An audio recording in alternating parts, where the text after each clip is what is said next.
One of the most spectacular abduction cases in UFO history happened right here in Southern California. But it's not something that's been talked about much in UFO lore. It's a very woman-centric story. And as we know, a lot of the paranormal spaces are dominated by men. This is the Tujunga Canyon Contact story on this week's episode of the Haunted Hollywood Hour podcast.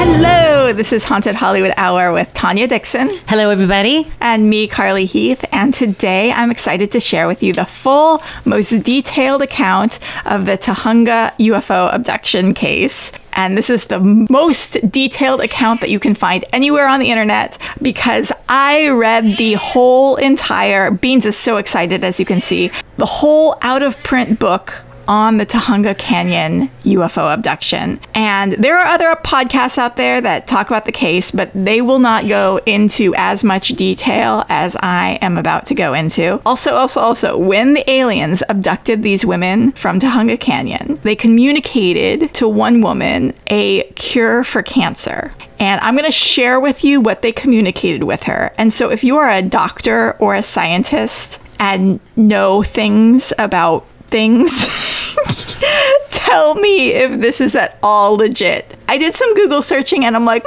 this seems kind of like maybe a legit thing. Before I get into that, since we're talking about UFOs, have you been following the story about the drones and UFOs? And yes, I'm fascinated by it. What are your thoughts? Oh, we're being watched by humans, I feel. In New Jersey? They're human-made drones. Yeah, they're human-made drones. There was something I saw that somebody was like, these aren't human. They're copying humans. It's aliens trying to, I don't buy that crap. My theory is everyone has been so enamored by Luigi, and so it's time to rise up. It's time to fight back against capitalism, and these drones are a way to divert our attention from Luigi to something else to get the news cycle excited. That could be, but it could also be our enemies literally coming in trying to... What they would find out, I don't really know. But if it's like Russia or China or something... Yeah, that's what I was thinking. Why wouldn't the military just shoot them down? That isn't so easy to do. I think that would... It's like a really next level situation that's already going on over there.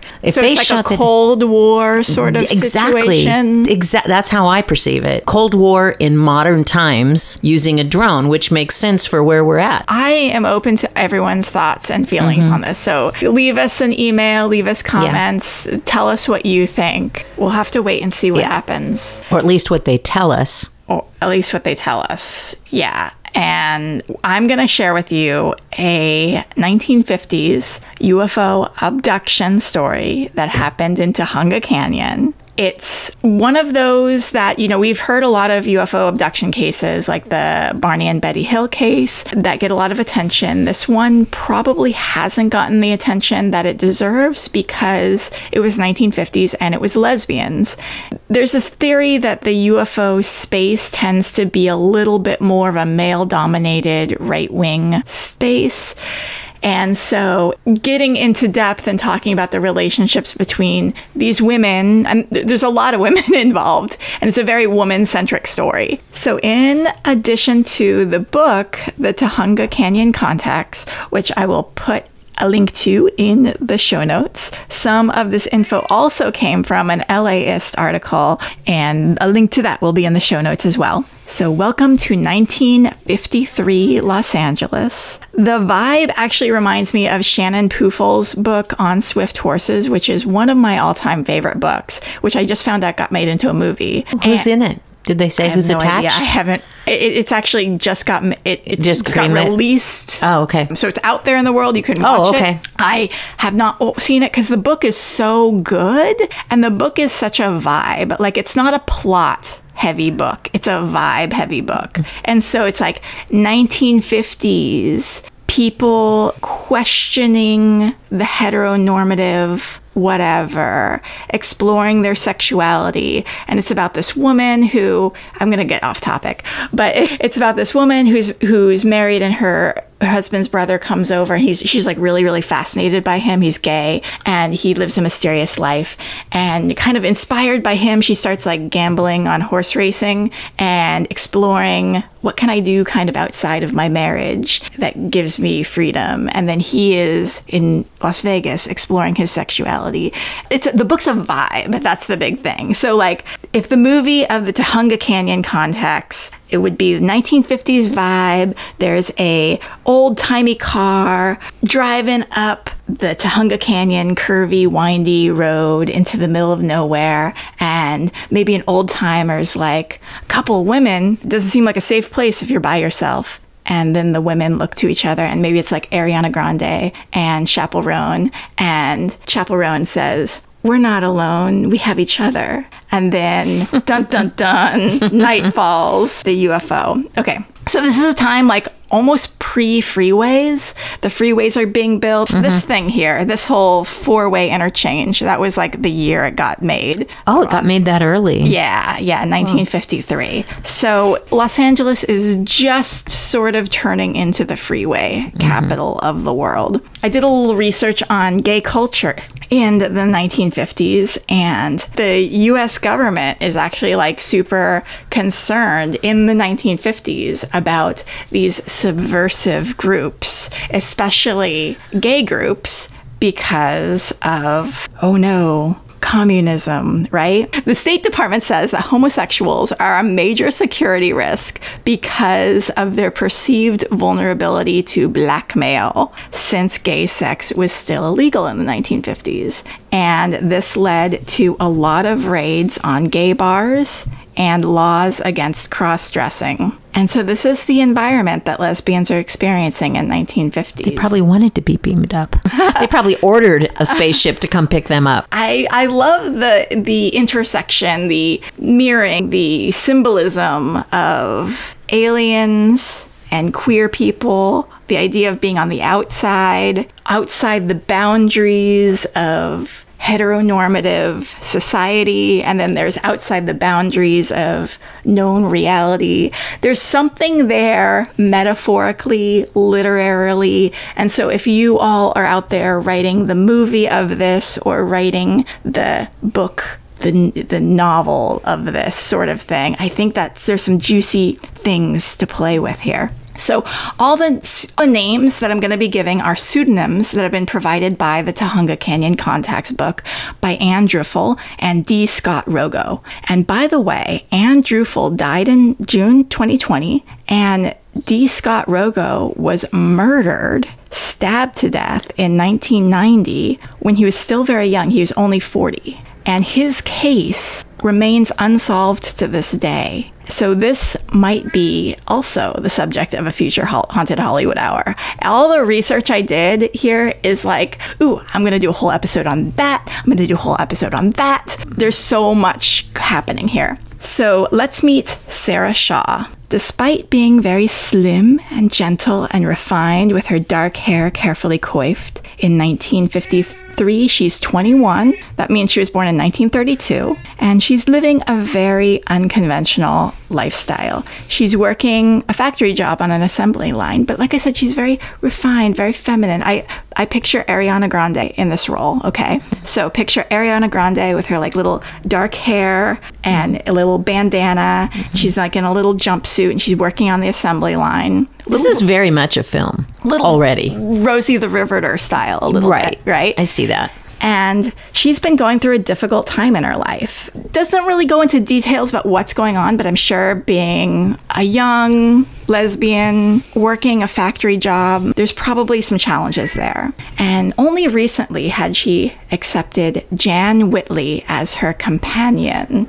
This book avoids calling these ladies lesbians or lovers or in relationship, because this book was originally printed in 1980, AIDS crisis going on, big time homophobia, and then the reprint was done in 1989. Publishing was not going to be about making this a big gay They couldn't book. make it real. Yeah. So Jan Whitley, I picture, like I said, Chapel Roan in this role. She's very worldly. You'll see she gets into a lot of relationships. She knows who she is. She's pretty confident herself. Together, they rent a cabin in Big Tujunga Canyon, where their nearest neighbor is a block away down a winding mountain road. And Tujunga was a Tongva village before the missionaries came and fucked everything up. And Tujunga still comes from the Tongva word, which is spelled Tuxunga. I don't know if the X is like Mexico, so it's like Tujunga, something like that. I've seen that spelling before in historical stuff. Okay, cool.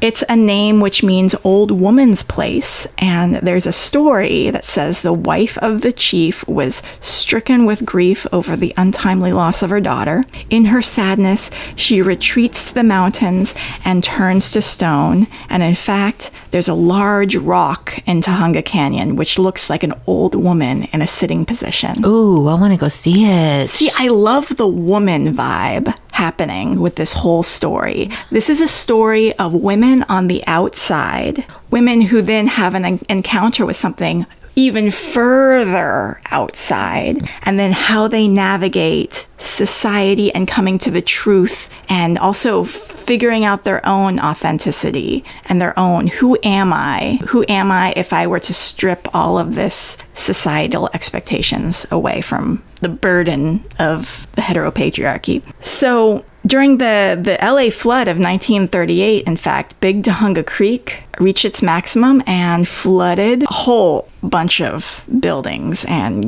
destroyed a whole, communities, basically. This was a huge, big deal. And that is why then Hansen Dam was built. So back to Jan and Sarah. They're animal people, as the queers tend to be. They have the heteros. I know. It isn't just a queer thing at all. But lesbians always have their animals, right? Yeah. And they have a dog and a cat. And on the night of March 22nd, 1953, and by the way, the astrology girlies are being like, March 22nd? Because what's March 22nd? What? It's the day after the equinox. Oh, yes. Spring equinox. And so as I was doing research on this, and then I pulled up the Barney and Betty Hill case, I noticed these both happened around the time of the equinox. Both these abductions happened. And has anybody made that correlation? No, I'm, You're it. I'm looking at things through the astrology lens, right? Yeah. So this happened in, during the vernal equinox, and the Barney and Betty Hill case happened during the fall equinox. Oh, okay. But still equinox. Yeah. So this happens about 2 a.m. in the morning. Sarah Ariana Grande is awakened by an ominous blue light filling the cabin, their little tiny cabin, and she's feeling like this oppressive thickness in the air. The crickets and the wildlife sounds go quiet. Everything is still and silent. Sarah kneels on the pillows and looks out a large window that's at the head of the bed, and she senses something is wrong. The mysterious glow sweeps back and forth over the yard, but Sarah can't quite see what's causing it. For a moment, she's actually afraid that it's one of the motorcycle gangs, 1950s motorcycle gangs. They'd seen the gang further down the road earlier that night. So she's a little, concerned about this. But it's not like a vehicle light. It's not like a yellow or white light. It's a blue light. And that silence is actually mentioned in a lot of alien abduction cases. Right? Yeah. Yes, the silence of nature, the silence of wind, animals, everything. It goes quiet from many accounts. And so Jan wakes up, and Jan Chapel Roan jumps out of bed and goes to the closet to get her robe. She doesn't know if it's motorcycle gang, if it's something, but she's like, I gotta put my robe on. And as Jan is going to the closet, Sarah notes the time on their little bedside clock, which reads 2 a.m. And Sarah's thinking, well, it can't be dawn, so this light is coming from something, because it's not the sunrise or anything like that. It's too early. And then Sarah notices herself becoming really confused and dizzy and strange, and the minute hand, she looks at it again, is now on the 4. And she looks back to Jan, and Jan's still by the closet, and she says, Jan, you've been standing there for 20 minutes. And Sarah now realizes that she's not kneeling on the pillow anymore, but she's sitting on the bed with her bare feet on the cold floor. The bluish light is gone, and she realizes that she misread the clock, that it's not 2:20, but it's actually 4:20 a.m. And the air is so oppressive that it's difficult to breathe.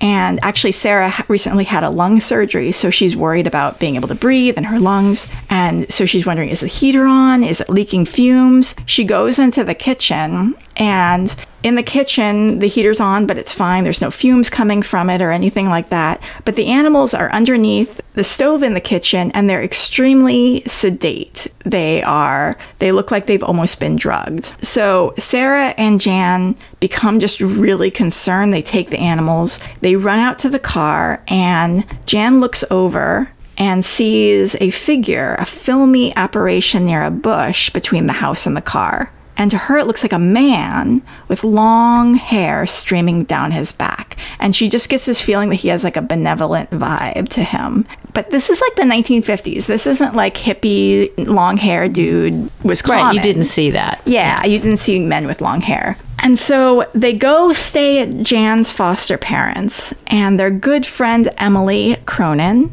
takes them in, and then a few days later, when they're feeling brave, they go back to the cabin, and they first go to their nearest neighbor, who's Jack. He's a very old man, and he's the man in the trailer who'd be like, I don't know about women coming up here living by themselves. He's played by, I don't know, who am I picturing? An old William H. Macy. Like something like that. Mm-hmm. So they ask him, have you seen any lights? Has any of the neighbors seen anything strange, a couple nights ago? But the thing about Jack is he says no, but he's psychic. He claims to be psychic. And so he goes with them to their cabin. And when they step out of their car and they visit the cabin, both Jan and Sarah feel like there's some strong vibes. And Jack says aloud, there's some strong vibes happening here around this place. And there's an influence that's being felt. It takes about 6 days for those weird bad vibes to diminish. And then finally, Jan and Sarah move back into the cabin. And again, they keep on asking their neighbors, did you see any lights? None of them saw anything. That's when Sarah starts to feel this strong need to change her life drastically. Instead of the factory job, she starts training as a medical dental assistant, and she takes a job in a hospital and begins learning more and more about medicine. And then suddenly in 1955, she has a strange vision. She says in her mind, she saw a cure for cancer from a common household substance. I'm going to get back to this in a little bit, so hang with me on this. She saw a malignant tumor being swabbed with this ingredient, and she saw the cancer shrinking. She also felt like a very strong need to keep this silent until she met with the right combination of people to reveal this thing that she now knew. And here's the thing. When I read all of this, I was like, have you ever met that friend who has really big ideas? Oh, yeah. And they claim to know the answer for the thing.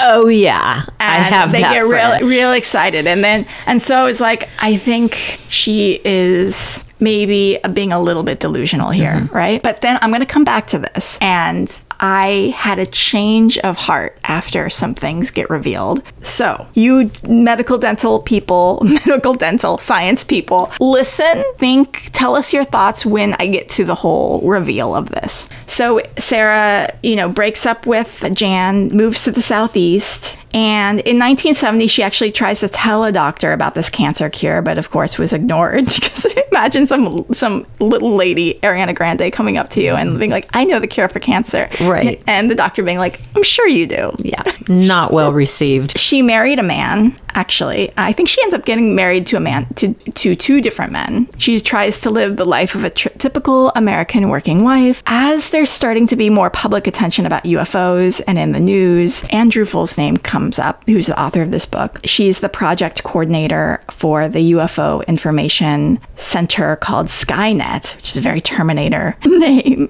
and had been receiving UFO reports for 10 years. Sarah really wants answers to what happened to her in 1953. So she contacts Anne, and then Sarah and Anne track down Jan, who's still living in Tujunga Canyon, but on a different street. And Jan had recently suffered from breast cancer and had a mastectomy. And the doctor who she was being treated by was advising some unconventional treatments, vitamins and all sorts of, in addition to the regular medical stuff, but also trying some experimental things. And when Sarah heard the doctor's name, she suddenly got like really excited. And she's like, that's the guy. That's the guy I'm supposed to like reveal my secret to. Was his name in her vision or his? She just had a feeling? It had a really strong feeling like this is the guy. And so she's like, this doctor and Jan, this is the combination of people that I was looking for. And I'm going to then come back to, she's eventually going to be able to meet with this doctor who is Jan's doctor.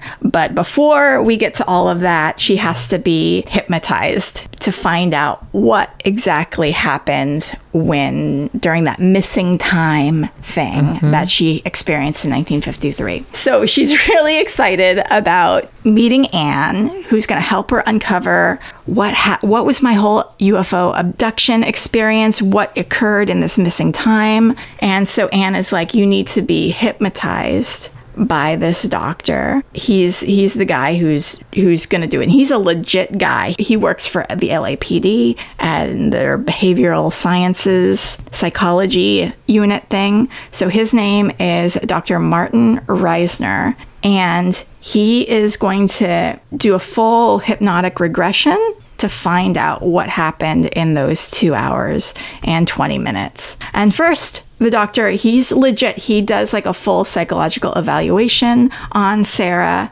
and determines, yes, Sarah is sane and rational. And they go to LAPD headquarters and do this regression there. During the regression, Sarah is taken back to 1953. And so you have had a hypnotic hypnosis, past life regression through hypnosis twice. And do you think they're legit? 100%. Now, 100% for me. Can I speak for everybody? Because everything about that is about who the facilitator is. And I had a really great, very legit hypnotherapist with a biofeedback machine. She monitored your sweat glands, your pulse, your temperature, everything. And if it was a traumatic experience, with both of mine were, that I was taken back to, she would pull you out and then go back till after you're in a physical strong spot. And do you think it was your imagination No. in these? Or you think it actually was a memory of something that happened? Absolutely. And the reason I say that and so emphatically is at the time I was in a relationship and he said, you're a writer, you're an actor, you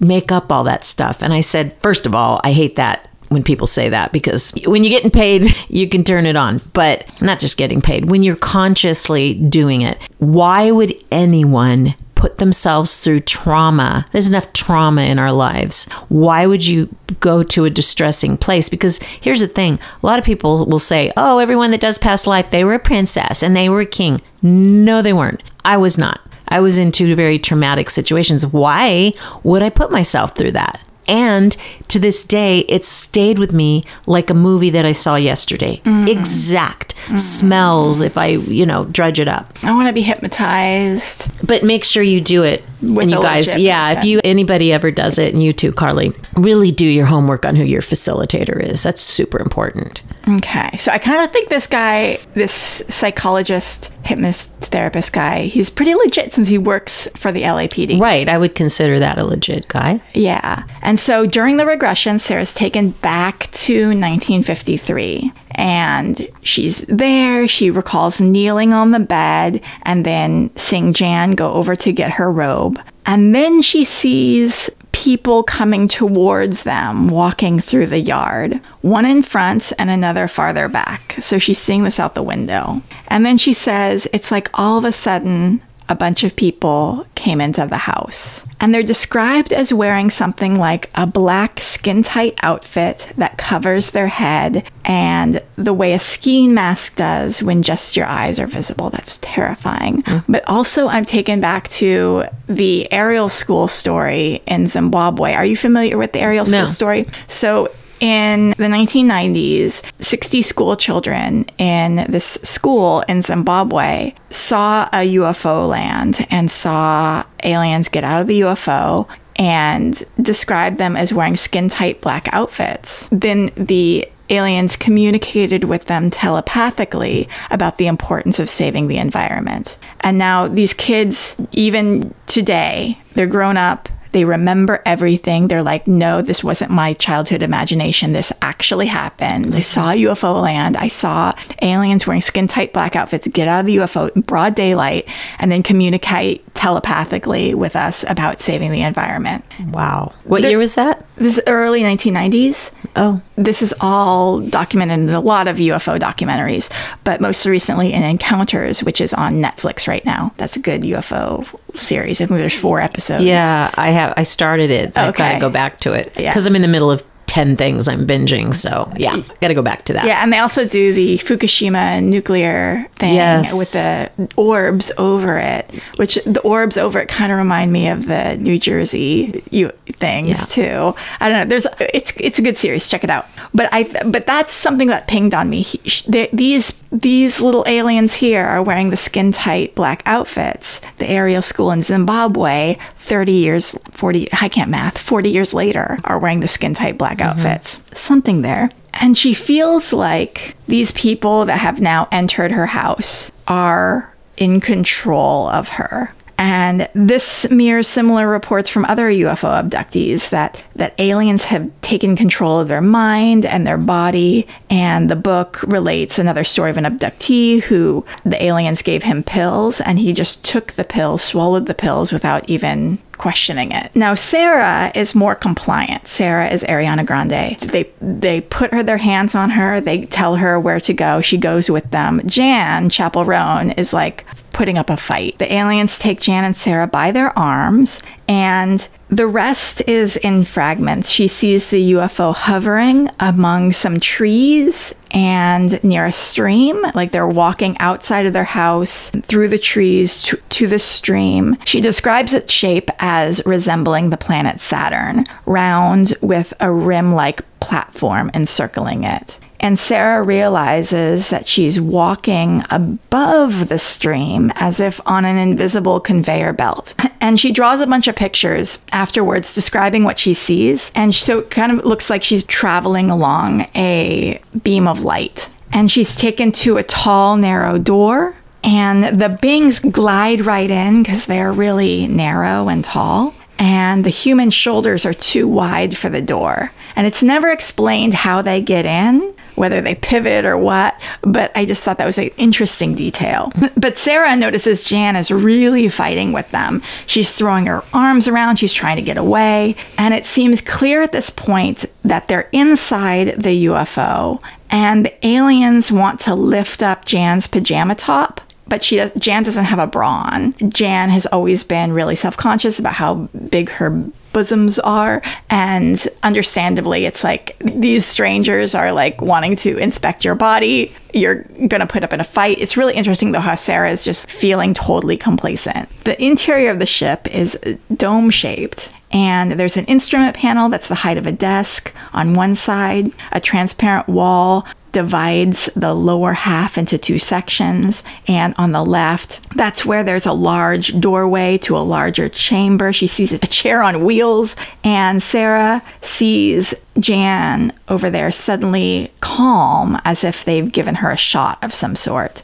And Sarah realizes that she herself is suspended midair, and she's suspended over a table. She's being medically examined, and like in the case of Betty and Barney Hill, which would happen 10 years later. And an important note, Sarah wasn't familiar with any of the details of any previous UFO story or Betty and Barney Hill when she went into this hypnosis. And at this point, are they still in their black stretch, only their eyes are showing outfits? She hasn't described them doing a costume change or anything. Just wondering. So we do live in Hollywood. We wonder about wardrobe changes. So I'm just imagining they stay in these black outfits the whole time. Could be wrong, but that's just how I'm envisioning it. When the hypnotist asks her how she came to be lying on the table, Sarah said that they told her to do it with their minds, not with language. And again, that made me think of the Ariel School in Zimbabwe. On the table, she's first examined by a machine that was hovering over her,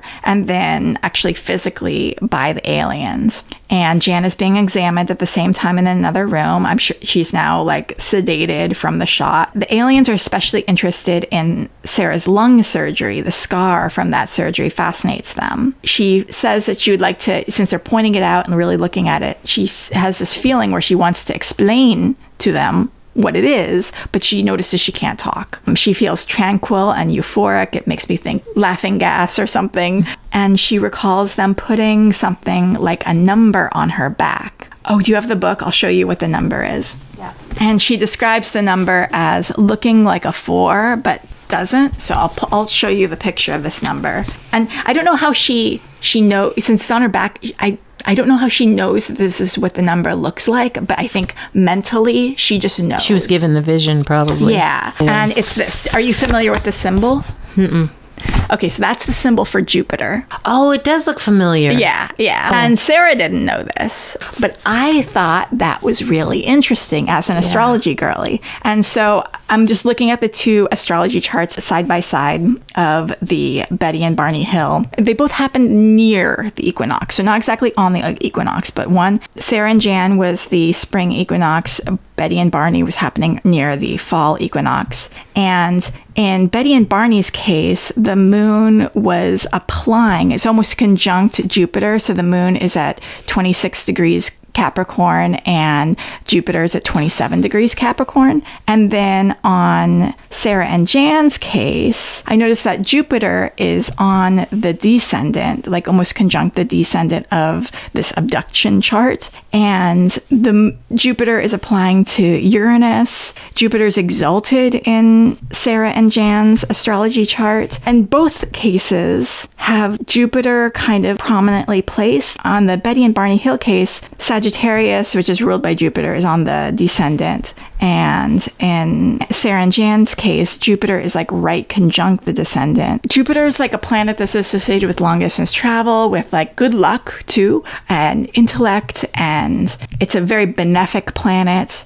I wonder if the aliens have astrological something. I think it could also be a home base. It could also be a place where they came from. I mean, there's a lot of things that could be. But why would they put it on her? I'm wondering if... Branding her like a ranch brands a cow. If there's... Well, that's kind of how she described it. Yeah. But I'm also kind of wondering if it's a good luck thing, because that's something that astrology people do, is you'll write the sign of Jupiter on yourself. If you're like, I need some good luck right now, I'm going to write the sign of Jupiter on my hand, or I'm going to wear the sign of Jupiter. You don't have to be Sagittarius for that to work then. No, because Jupiter's just a good luck planet. It would be one thing if they wrote like the sign of Saturn or Mars on her. I wish I had like the birth details of these abductees. You know, I wish I knew the day they were born. I wish I had their birth charts, or at least their astrological sign, you know. But to me, it instantly jumped out that she became their territory. Look, if there were multiple aliens and this is their home base, or this is where they identify, they want to let other aliens know she's theirs, you know? So it's kind of like, it made me think, I just watched the last episode of Yellowstone, so I was thinking of branding cows, which, by the way, is horribly cruel. Horrible. But that being said, that was the intention. So immediately I went to that they were like saying, ding, this is ours. Yeah. Just a theory. But one thing she does say is that it was completely painless. She didn't feel it at all. It was like a non-painful procedure, like how they shot her. They gave her whatever drug to make her euphoric. She didn't feel a needle or anything. So they have technology that can do that in a weird way. The aliens instruct her not to remember anything. And this was similar to Betty and Barney Hill. The aliens mentally tell them, you will not remember anything. And I need to read their book, The Interrupted Journey. But that's not a Hollywood thing, so it's not going to be relevant to this podcast. Sarah and Jan are then floated back to their cabin. And after this hypnotism session, Sarah does not speak to Jan about what she learned in the session, because she doesn't want to fuck up Jan's hypnotism. Right. And did they record this session? I believe they did, because I believe the doctor's wife then transcribed it for the book. Okay. Be fun to listen to those tapes. It would be. I wonder where they are, because all these people are probably dead. Yeah. So they don't want to fuck up Jan's hypnotism session. We want to make sure her account is pure and untainted so that whatever Jan reveals, it's legit. So let's cut to Jan. In 1953, after Jan and Sarah broke up, Emily started living with Jan. So Emily, who am I going to cast as Emily? Billie Eilish. Selena Gomez. No. Oh, she's less. I thought she was a little more Billie Eilish. Billie Eilish could work. Yeah, we just have this could be a musical. The Tahunga. Everything else is. Why not? Tahunga Canyon, right? Yeah. The musical with Billie Eilish and Ariana Chaperone and Ariana Grande, who all play lesbians who get abducted by aliens. Oh my God, this could be the Rocky Horror Picture Show of our generation. It could be. It has potential. I know a music director, so. And we got that, and we got the period 1950s, and then it takes place over multiple decades. So 1950s, 1960s, 1970s, we get all that period stuff happening. Make this movie. So 1953, Sarah goes on her spiritual journey into the medical field. She's like, I'm quitting my factory job. I'm going into the medical field. Jan then is like, okay, I'm going to go move in with Emily. Emily played by Billie Eilish. And both Emily and Jan, after 1953, have a lot of weird experiences. Before the hypnosis, they do a little interview, and Jan and Emily are both there, and they say that since 1956, Jan has been bothered by vivid nightmares involving high-pitched noises that in her nightmares cause her to become paralyzed and unable to move. And while hearing this high-pitched noise, she'd get the impression of a group of people in the room with her. And she'd hear them in her head telling her to come with them. And then in her nightmare, she'd be fighting against them mentally, telling them that she didn't want to go. And that's interesting because in Sarah's hypnosis, Sarah was remembering Jan was fighting the aliens. And they did not communicate. They did not communicate about this story. Yeah,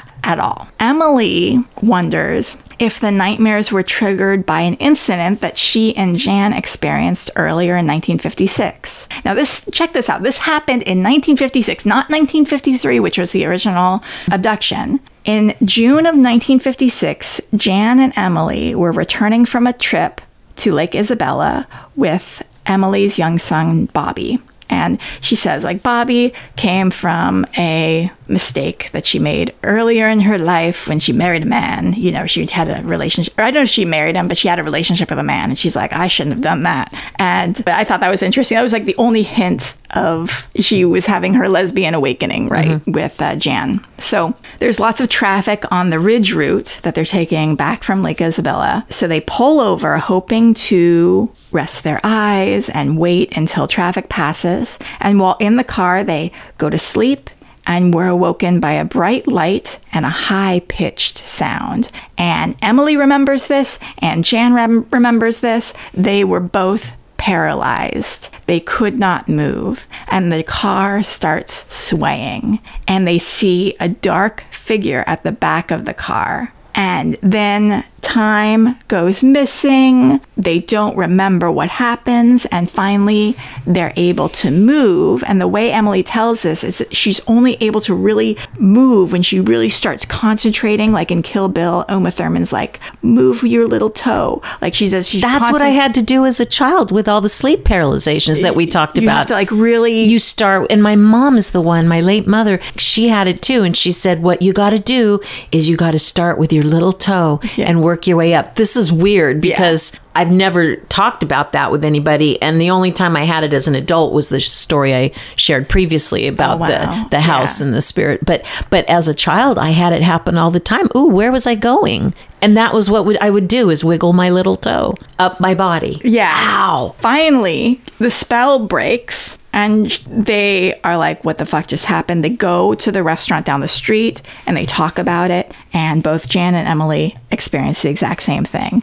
And Jan also recalls in 1967 or 68, she woke up one night unable to move again, and she felt the same oppression, the same inability to breathe that Sarah had felt, and she sees disembodied, elongated faces all around her. And the feeling lasts for 30 minutes, and it's as if beings are mentally telling her that they want to take control of her body, and she's like fighting against them. Emily has similar experiences too. She describes the entities as having round heads and flattened features, and the beings she remembers are all small, but she remembers them as wearing clothes of a shiny light material. So Emily's beings that she's remembering, shiny material. Sarah is remembering black material. And Jan is mostly just remembering faces. Did she see the whole face or just the eyes? She sees the faces they're like elongated, and she's also describing like multiple colors that she's seeing. There's multiple abduction incidents, like these sorts of things, and maybe it's PTSD, maybe it's folie à deux, where Jan is like so in this mental state of belief in this that maybe Emily picks up on it. But it's all very, very interesting. Unfortunately, before the doctor can actually set the appointment for a deep hypnosis in LA, a fire ravages Big Tujunga Canyon. And Jan was still recovering from a mastectomy and radiation burns on her lungs from the radiation treatment. Her community burns down in a fire. Her house too? It doesn't say whether her house burns down, but it does describe her going back to Tujunga Canyon and seeing all these animal skeletons in the aftermath of the fire. And she's like a big animal person. And so that's like really traumatizing for her. And also just like from a literary, symbolic, metaphorical imagery way for a movie, that moment, that idea of being stripped away, of your, mastectomy, surviving cancer, of seeing your community burned, of seeing the bones. There is interesting poetic parallels there that I feel like can be toyed with. There's so much smog and smoke in LA in the 1970s. I've heard multiple people talk about this. Yes, there's pictures of it that they've captured it. It's like a heavy, thick, very almost tangible. Like I bet it, when I look at pictures, I'm like, looks like you could chew it. Yeah, before the Clean Air Act. Before the Clean Air Act, yes. It was terrible here, and people couldn't breathe. And people died of cancer when they weren't smokers, lung cancer. Yeah. Oh, wow. Yeah. And so Jan's like, I can't stay in LA. So she moves to Northern California with her new partner, Sue Woodley, who we need to think of another young actress to play Sue. think of someone.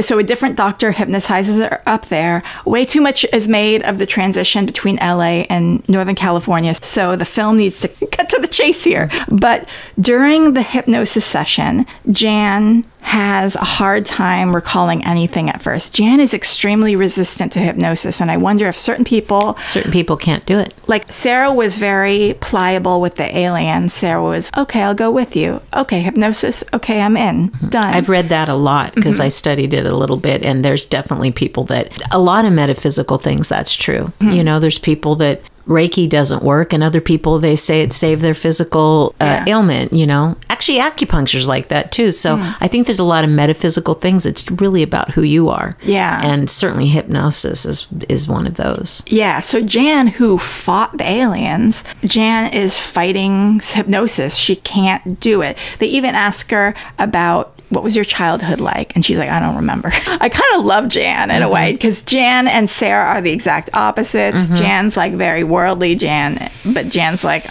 no bullshit. No, I don't know. I don't I'm not calling it bullshit, yeah. but yeah, she's a no bullshit. She's like, I don't know anything about my childhood. I don't know. I didn't stop. This isn't working for me. And finally, there's a lot in the book about the different techniques that the hypnotherapist uses. And this part is like, I'm a little worried, because to me, it seems like the hypnotherapist is asking leading questions and trying to get something. But they also explain that this is the way that it has to be done. When I was doing it, she didn't do, now that's my only experience with one person.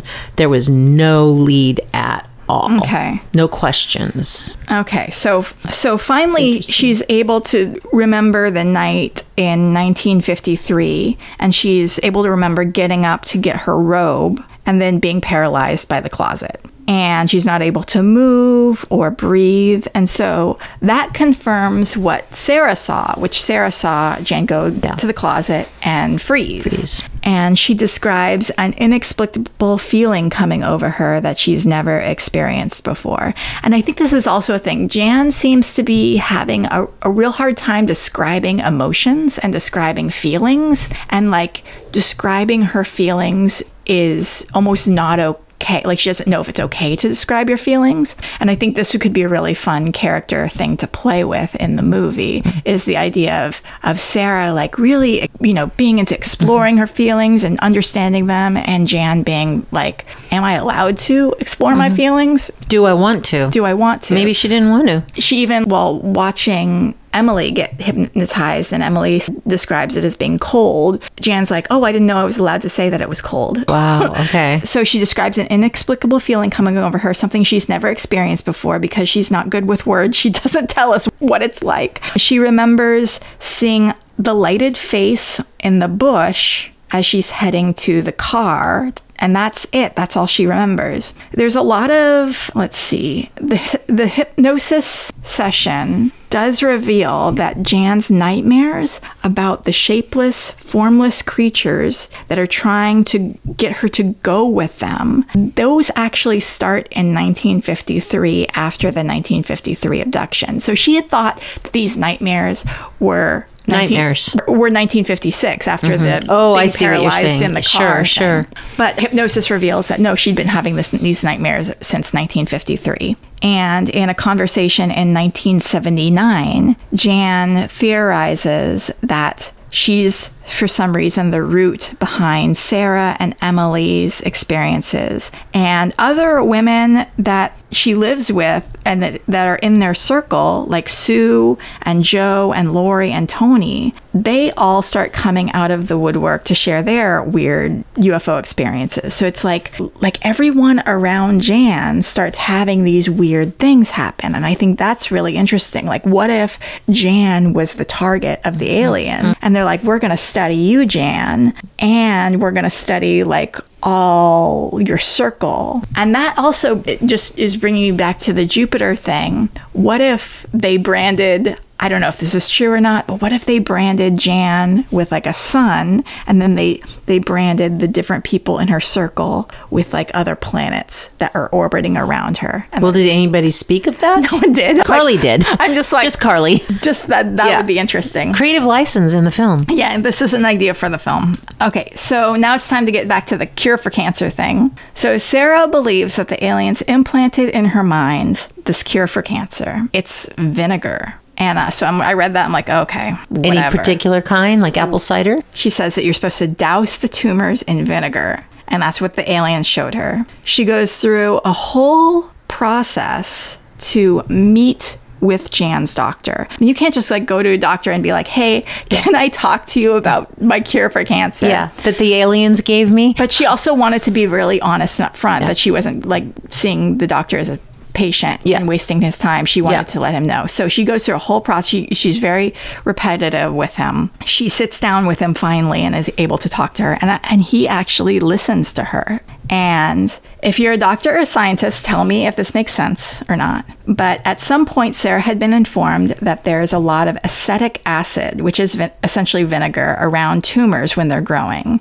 And Sarah believed that the acetic acid is actually the body trying to fight the tumor. And the doctor, whose name is Dr. Joseph Alini, which is his pseudonym, hears her out and says that, hey, that actually makes a lot of sense. In fact, he had already been telling his cancer patients to include vinegar in their diet because someone else told him that vinegar has anti-tumor effects. And get this, that person who told him that vinegar had anti-tumor effects also had an encounter with a UFO and had revelations about this after his UFO incident. Wow. And he was a doctor or scientist? And so this is the doctor who is confirming this, and the person who got this UFO encounter who told him about it was not a doctor. It was just a regular guy. Okay. I did a Google search for acetic acid and tumor, and the first thing that comes up is from the National Institute of Health website that says vinegar contains roughly 5% volume acetic acid, and the acetic acid in vinegar has been shown to have anti-tumor effects.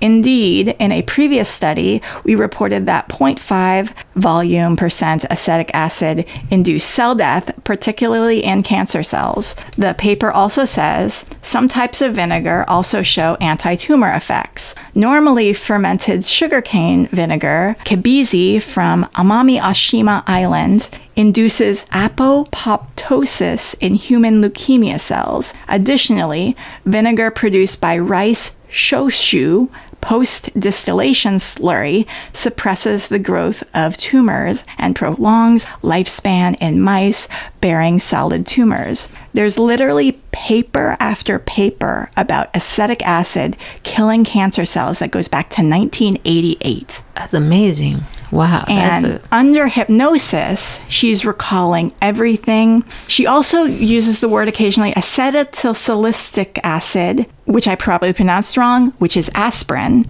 And there have been studies that say that injecting tumor cells with aspirin also kills cancer cells. And get this, Chinese vinegar factories recorded near absence of cancer cases, and the few cancer cases that have surfaced in the factories do not experience the degree of malignancy seen elsewhere, and those people lead a long lifespan. It is theorized that the air around the vinegar factories has a lot of acetic acid in it, and people are breathing it in, people are taking it into their bodies, and it's reducing their cancer. Doctors, contact me. Let me know if there's any validity to this. I personally, something I used to do in my old house, because it kind of smelled a little bit, because the previous owner had smoked cigars a lot, I would leave out a bowl of white vinegar, and it absorbed the smells. And then when my dog would get skunked, I would boil apple cider vinegar on the stove, and it would get rid of all the smells. So maybe I'm just gonna, like, once a week boil some apple cider vinegar on the stove and just start leaving a bowl of white vinegar out, so I get that vinegar fumes in the air. And maybe everyone else should start doing that too, because there's a reason Big Pharma doesn't want us to know that a super simple option to reduce cancer is, because they're making a lot of money on of course cancer that's treatments. The whole reason that there's been no release of what could make it go away forever. And I do believe, like, a lot of cures for just various things that are chronic, they're out there, are very easy. Okay, so also I read on PBS.org, PBS NewsHour, they did a story on India's secret weapon against cancer is vinegar. And what they talk about in this story is that because the test for cervical cancer is so expensive, what they do is when women come in for their cervical cancer test, they just swab the cervix with vinegar, and if the cells around the cervix turn either pink or yellow, I forget what it is, then they know that's cancer. And it's like, okay, if it's that easy, why aren't we doing it in America? Yeah, exactly. Because the big companies want to charge you $400 for pap smear. Other findings, observational studies in humans found a link between vinegar consumption and esophageal cancer in people from China. However, consuming vinegar also seemed to increase the risk of bladder cancer in people from Serbia. I don't know what that means, but I am gonna maybe just start adding, you don't want to add too much apple cider vinegar to your diet. I used to take it regularly. Because it can ruin your teeth. Yeah. But dilute it, like, heavily. Or take it way in the back of your throat. Yeah. That's what I used to do. Or the straw or something. Yeah. And it can also, it can cause, like, gastritis and stuff. So you want to take too much. Moderation is... Disclaimer, we are not doctors. Yeah. So take on your own accord. But I plan to have, like, a little bit of vinegar in my diet, and maybe boil some vinegar on the stove once a week to get it in the air. And The book goes into so many details about other paranormal occurrences in Tujunga Canyon. Here's a quote from an LAS article, and then I'm going to just list off all of these crazy UFO things. So in the LAS article, they say, Drufel describes the region where these and other UFO sightings happened as a window area, a place that repeatedly attracts unexplainable phenomenon. There's phantom, rotorless helicopters, white orbs dancing in the sky. Beans is so excited about this. People chasing spaceships that disappear in the landscape, and they all allegedly took place in and around the canyon. So it's like a vortex in a way of its own. Tujunga Canyon was the location where they shot E.T. Oh, interesting. We need to call Spielberg and ask him why. There's parallels, right? As above, so below. Mm-hmm. Like, I think spooky places draw spooky artists, and you're like, ooh, I want to do my thing in this space because this space has that vibe to it. You know what I mean? So many people who live there report seeing as far back as 1949 all sorts of lights, helicopters, and something referred to as Paul Bunyan's welding lights by locals. I'm guessing because they look like sparks. In May 1949, two Glendale women, Marion W. Mills and Ina Monroe, saw a silvery flying disc flying northwest over the city after noon and said it was going fast in 1949. 18 days later, 18 people saw a transparent object hovering in broad daylight over Glendale. It was oval, it had a faint noise, and then suddenly flipped on its side and disappeared. And that reminds me so much of the gimbal, right? The way it flips on its side and then shoots off. What is interesting is that's what I thought I saw, but you said it was a rocket ship, which we've already discussed my disappointment in Encino. But I will say, my friend that lives over there, she said she has heard through the years they've lived there a while, there's a lot of unexplained sightings in the Encino area. Oh, cool. Yeah. But did you, when you were researching, did you find any current, like more recently in the last year or 2, 3 years? I mean, there's a lot of people seeing stuff around Burbank. I've seen stuff around Burbank. Yeah. There's a lot. Yeah, there's tons of stuff, March 10, 1950, numerous people in La Crescenta saw a triangle-shaped object travel north toward Big Tujunga Canyon between 5,000 and 10,000 feet. One witness described the craft as having a gondola-shaped object attached to a light-colored hull. And on the same day, later that night, the city communications officer witnessed a revolving wheel-like object complete with shiny spokes sailing above the Lockheed Air Terminal in Burbank. On October 7th, 1950, a pilot and his co-pilot were flying over San Fernando and spotted a lighted object flying in their airspace at about 4,500 feet. It turned slightly past them below and had 6 to 8 lights along its length. At 7 p.m. on August 25th, 1952, various folks in towns east of Glendale reported seeing a golden ball with a flat reddish gold tail sailing over Tujunga Canyon. It didn't look like anything we'd ever seen in our lives. See, to me, that seemed like a meteor? A rocket. Or a rocket, yeah. And but would it have been a rocket back then?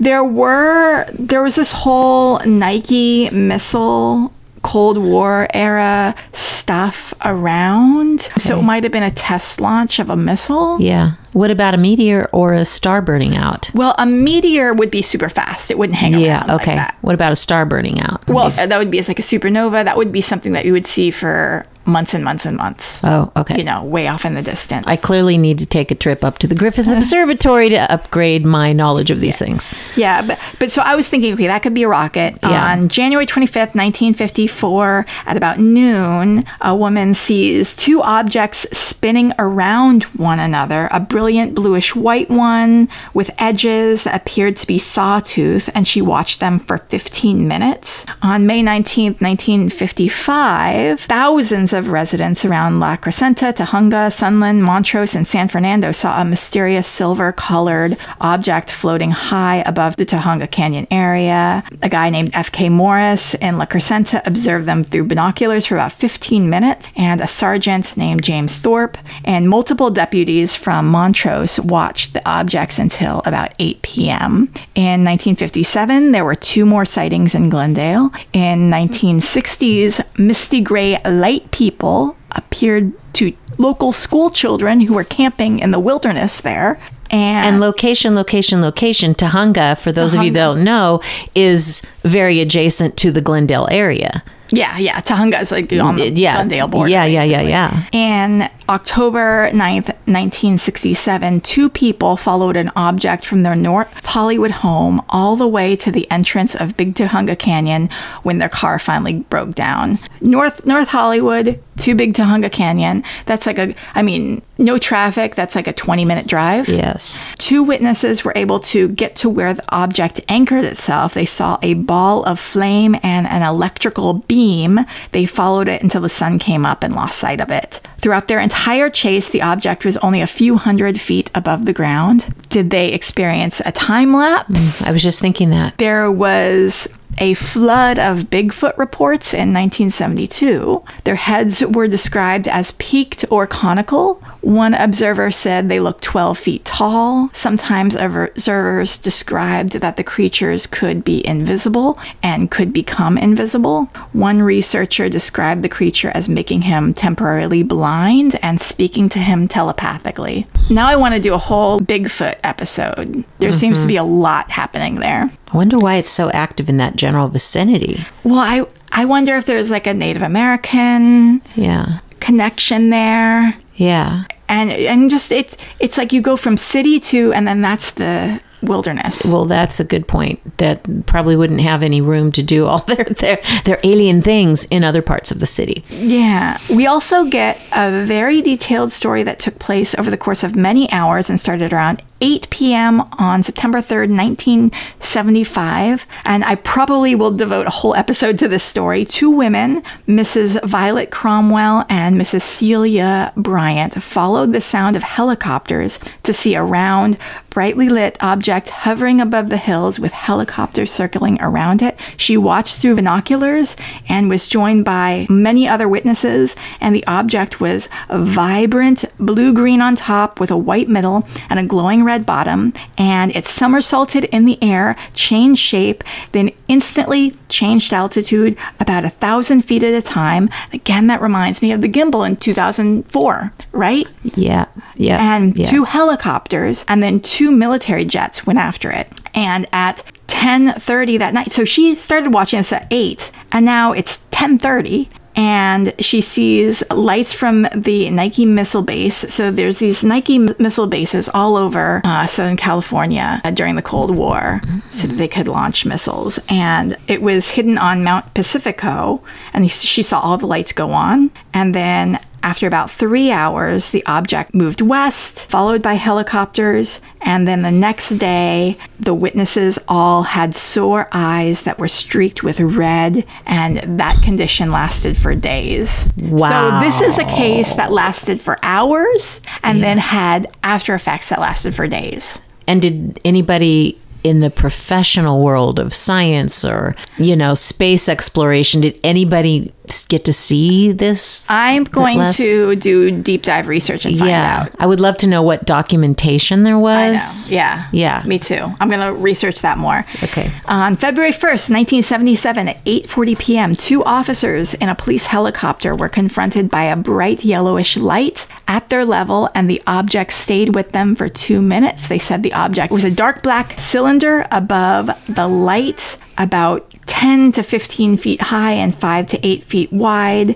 and then it was gone in an instant. And on March 6, 1977, a young security guard named Douglas Crease was working out in Sylmar. He followed a large red glowing light. He followed it and got about 300 feet from it. So 300 feet, shorter That's than a close. football field, That's pretty close. a third of a football field. Yeah. Right? Yeah. And he describes it as a giant tuna can with a high transparent dome. He could see the bushes and the trees through the dome, and the rest of the craft was apple red. It gave off a low hum and heat he could feel. And in the Encounters Netflix documentary, another witness describes the heat of the craft. And it got me thinking about the air in the room when the women were woken up by the lights, the oppressive air. And I wonder if that was the heat from the craft. So I'll wrap things up by saying I've never been to Tujunga Canyon, but now I want to go. And it's so close. I know. It's literally in our backyard because Carly and I we're neighbors. It's in our backyard. So let's go and look for UFOs and Bigfoot. Okay. Are there special cameras we need? We should take our friend Natalia with us. We have a friend that's a scientist, anthropologist, she knows a lot about Bigfoot. Yeah. We got some fun people we can bring on to investigate further. Yeah. So what do you think about the whole Tujunga Canyon thing? I fully believe that there are spaces on Earth that can't be explained. The Bermuda Triangle, areas of the ocean where the bottom has never been found. I think that it's entirely possible that it is sort of a vortex inviting these beings to this location, because it is something that you hear people talk about through history with unidentified flying objects. Is there's a space that just gets a lot of activity, a clump over here and a clump over there and a clump in Roswell. So there's got to be something that's drawing them to certain spaces. And I say them with complete confidence that there is a them, because I feel it would be very arrogant of human beings to think we are the only beings in the galaxy. Mm-hmm. Of course there's others. But in Jan and Sarah's case, on one hand, the parallels of what Jan is able to remember and her PTSD that she's about fighting the aliens, that, and then Sarah's hypnosis remembering Jan fighting the aliens, that was really compelling to me. The whole thing about vinegar and cancer was really compelling to me. I first heard that and I was like, no. And then I was like, oh, that's really interesting. I can't wait to read this book. I'm going to pour through it. The fact that they want to use pseudonyms, so they're not doing this to get attention. Right, that's a good point. And they're devoting a lot of their time to hypnosis and all this thing. But there are some people who just want drama in their life. And the 1970s was a time of, look at all this UFO stuff happening. And they want to be involved in the drama. So they're going to make something up, or they're going to reimagine, reflect on something that happened to them that was a little bit weird, and make it a little bit bigger than dramatize it than it really was. Yeah, make the fish 10 inches instead of 6. Yeah, the other night, I usually let my cat out at around 3 a.m. in the morning because he wants to go outside. Oh. I know, right? Jerk. I think letting cats out is bad, obviously, but he had a whole life for 8 years before he came to me, and he demands to go outside. And so it's like, I can't change his ways. I tried. Yeah. He gets mad. So I let him go out at 3 a.m. in the morning. And usually by the time I wake up, he's meowing and he wants to come back in. And I woke up and I noticed he hadn't meowed and wanted to come back in. So I open the door, I call out, Beans, Beans, Beans. And usually then about 5 minutes later, he'll come in, when he feels like it. And I noticed that, he hadn't come back in. So I'm like, make some coffee, I'll wake up, I'll do some things, and then I'll call again. And I sit down as I'm thinking like, I should go to the door and let him in. I look down on the floor and Beans is in the house? In the house. He's on the floor. What? And I'm like, what? I lost some time there because I remember letting you out at 3 a.m. You didn't come back. One, early in the morning, your brain doesn't do things. I could be like, I lost time. I was abducted by aliens. Or I could just be like, I was early in the morning and I don't remember. And there's a wide valley in between.